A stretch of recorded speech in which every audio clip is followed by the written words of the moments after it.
Hello, welcome back to another Ruffa Sports Cards video.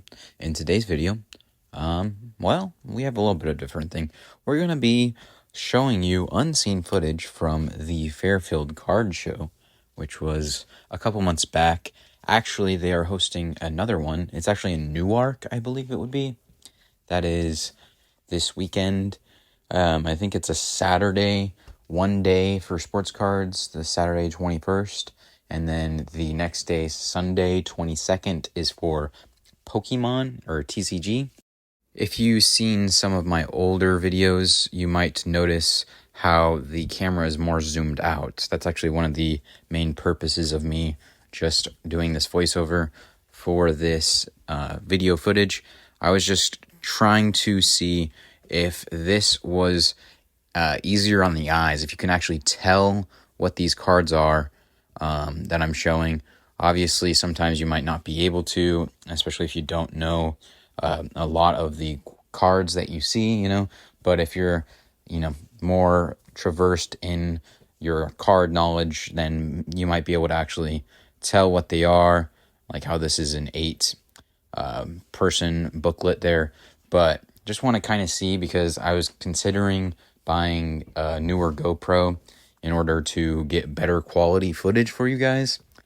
But I've realized it's probably because I'm zooming in so much. I do that for a couple different reasons. One is so that no one's face is shown on the channel. Maybe I might have missed, the occasional one person or something or the other, right? I'm not perfect, but I try to show no one's face on this channel, just out of respect.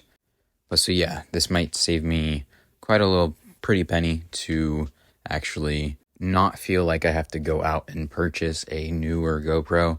I feel like eventually I will, but if I prolong that would probably be a decent thing for my current situation. But yeah, maybe a future video there. Oh, I should add, if you are one of the very loyal members of the channel and do want to say the quality, the image quality is fine, there's actually a later portion of the video. I'm pretty sure I'm going to try to make this like 15 minutes, so maybe I have another clip to use just for voiceover and some cool content, just not stuff you've seen. So but yeah, this is very good lighting of the card show that was hosted here. Very amazing lighting in this area. But actually, I go to a different area that I think might be lesser quality white lighting. So I think that's probably a better test to see if this might actually be okay video-wise. I'm going through this dealer's bins here. He doesn't have stuff priced on some of it. Some of it he does, some of it he doesn't.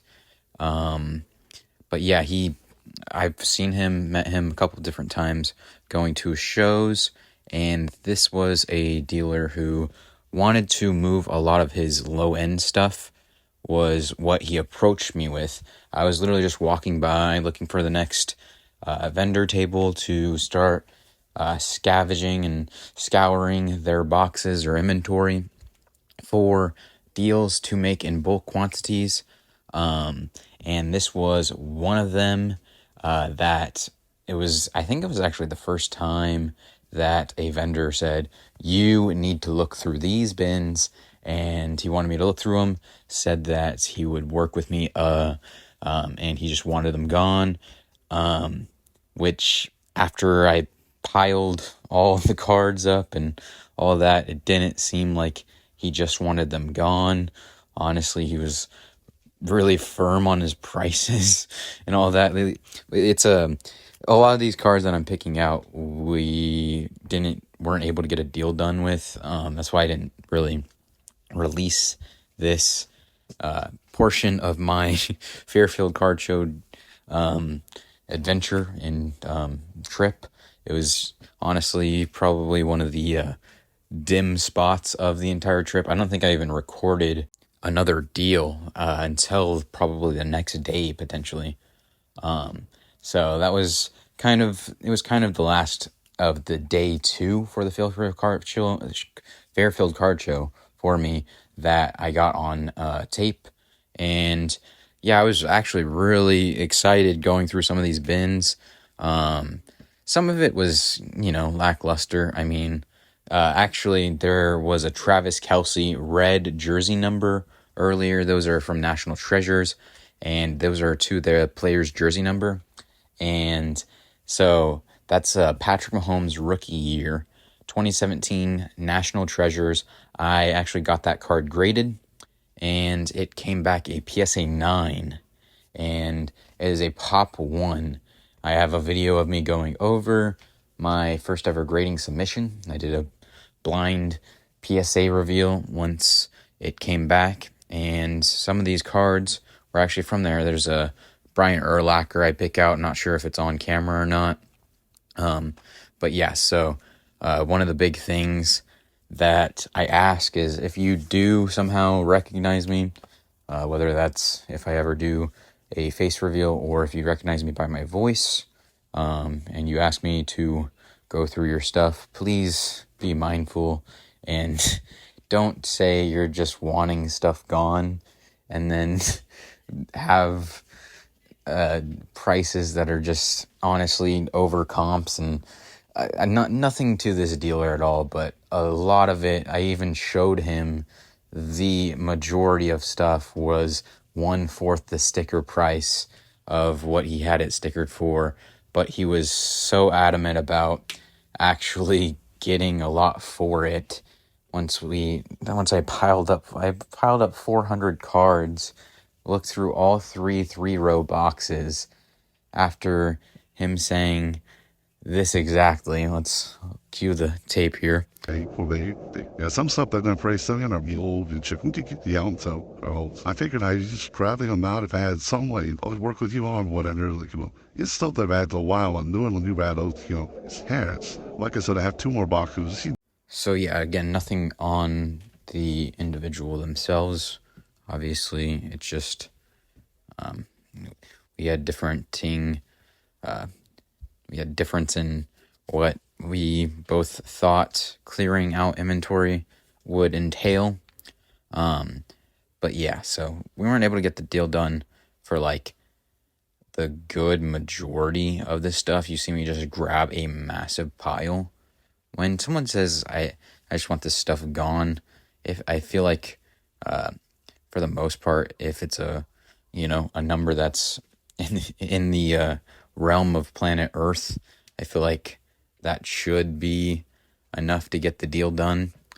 But yeah, we just weren't able to be on the same level there. A lot of the stuff he was like, oh, that's a $20 card, that's a $40 card, that's a $50 card, and it ended up being like 15, 20, and actually some of it was exactly last comp. Like a couple, like 2 of them were last comp. The rest, probably like 80% that I checked through, I was able to check through because during this deal also, once pricing it out, I had ran out of internet service. So, or data, I hadn't run out of data, but the data and there was no free internet at that mall. So, yeah, it was rough for me because I knew when I was comping things that they were very, very much different. And he was trying to say, I just comped all these. And he was very adamant about sticking to a high dollar amount for these cards when that wasn't the story and the intention of me actually looking through these boxes. He wanted inventory gone. I wanted inventory. It wasn't, I'm going to be firm at these sticker prices because people will come through and look through and buy these at these sticker prices. So it was like, what was the entailment of you saying that you wanted stuff gone? I'm still confused on how we were so far apart. Like, I don't know. I mean, I was just, we got a deal done for a portion of it. It was about 80 cards and I spent $200, which is a lot of money for me to spend. It was just literally, honestly, just so I didn't get nothing out of 2 hours. Here's also a really big tip too, is don't ever force a deal. Don't ever be like, I just spent 2 hours and I grabbed up 400 cards. Now this vendor, this dealer is wanting literally these prices that you can't even see yourself getting. Then just don't, try to take some out. I literally took out all the Michael Jordans, all the Tom Brady's. I kept all like the somewhat interesting and rare or autographs of like decently named players like the Darius Slay, the Tariq Cohen. There was like the Travis Kelce I kept in there, the Bowman Chrome, Brian Urlacher. Luckily, those two very much actually they actually paid off a good portion of that lot, because even if I get $100 for the Travis Kelce, if I get $100 for the Brian Urlacher, I'm into the lot for about let's just guess like 50 some odd bucks, maybe potentially, which saves the entire deal for me. I didn't grade up until very recently also. It was also very, very concerning to me that I felt like I was almost getting, like there was an opportune moment for him to then start to make his way into curtailing the like coattailing, like literally like grabbing the horse collar and just controlling the deal once my phone and my ability to check like comps were gone, after checking like maybe like 20 of them and realizing at least 15 or so of them were then not even in the ballpark of where he had them comped at. So it was about $4. Actually, that's like two. Oh yeah. Okay. So sorry, but it was like some cards he had listed at like, I even think one of them, it was $20. They sold for less than 10. It was like $6. It was just like, even like one, it was like a $50 card priced out. It comped for like 15, like $12.50. It was literally like a lot of them were 1/4 of the sticker price he had. And it's just, like, I don't know, I felt very, I don't know, I was very flustered with the deal and how it all went about. But as just don't force the deal because you spent so much time. And so if you're curious, I had picked out about 400 cards, and he asked me how much money I even had to spend. I think I had around $200 cash on me. I don't try to carry a lot of cash on me just because of safety reasons and all that. It just makes sense to have as minimal as possible cash on you. So I had PayPal ready to go, and he asked me how much was on my PayPal, and we got to a certain amount on my PayPal, and then he said I think it was $600 was the total I had cash and PayPal, just because and then so he said, well, you might have to go back to get the thing. And then I was like, how much higher are you than $600?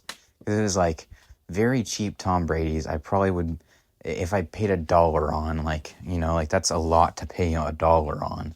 And there's a lot of, to Michael Jordan's, there's a lot to pay $1 on.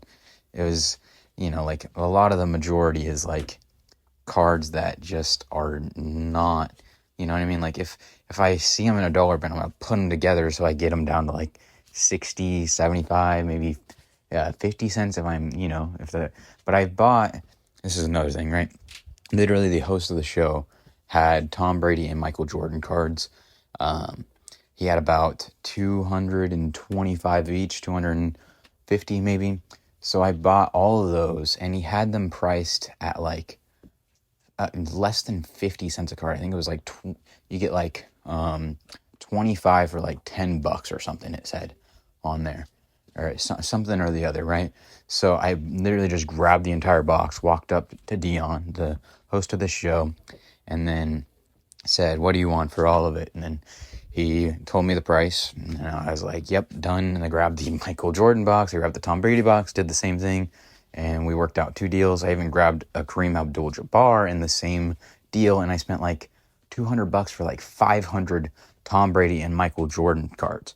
That's why when he said that he was going to want more than $600, I was like, okay, we are not going to be able to get this done. So that was probably, and again, no offense to the dealer, probably the one time that it was close to not getting a deal done at a card show, actually. I think I've ended up getting a deal done every single time. Technically, there's one time I didn't get a deal done with somebody else. That's another story for another time, maybe. Maybe in the next video. But I appreciate very much for watching. This is just kind of like a rant video. Not really. I've been over it for a long time. Just when I saw these videos, I remembered, oh yeah, what a bad, like, I don't know how we were so the realm of our the realm of our thoughts were so different and drastically off. But so I don't know. Leave a comment down below whether or not, just like if you've had a dealer, kind of show the same, signs of wanting everything gone, or like wanting to be able to just sell cards, right? And then once you actually work out what cards you're somewhat interested in, then it seems like they really weren't just wanting all the cards. That's also one thing I'm worried about, is if I'm looking through your value bins and I go through and I start to pile up 200, 100, 300 cards, if at the end of it you're saying, you know what, I want like $1,000, and your stickers are like $1 a piece, and there's only 400 cards there, and then you just start to run those on Whatnot, or like you put them to a consignment place because those are the better cards or something like that, right? I don't know. That's something I feel like I worry, like it's like, well, then I'm like wasted that time, right? But funny things happen, and you just can't worry about that. But that was probably the closest time to something like that actually happening. Hoping nothing like that actually does happen all the way. But let's get done with this video. Yeah, so appreciate everybody for watching. It's a little bit of a different type of video. Just trying to test out and see if you guys can tell what cards these are, and if you guys like this angle better than you do just zooming in directly on the card. Sometimes I might have to, zoom in on the cards, or maybe add a little blur if someone's in the shot or something. But appreciate you guys for watching. Take it easy.